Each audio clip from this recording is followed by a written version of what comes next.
Salam persaudaraan.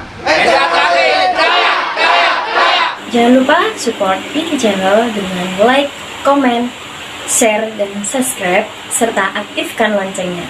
Salam persaudaraan, PSAT Jaya.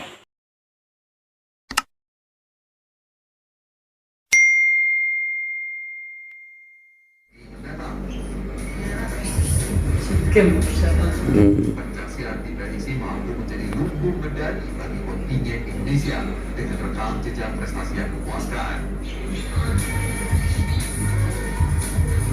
PSNT langsung nyebut PSNT.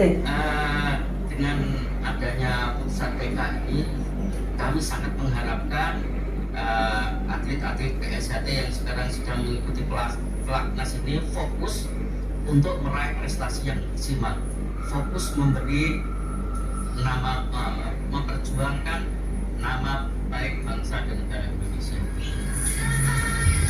Sebanyak 3 atlet dan 6 pelatih yang bernaung di bawah PSHT akan memperkuat Indonesia untuk bersaing di SEA Games nanti. Dari Jakarta, Prabu Nardian, Fahmi Hadiansyah, TV One melaporkan. Jangan lupa like, komen, dan subscribe Wiki Channel.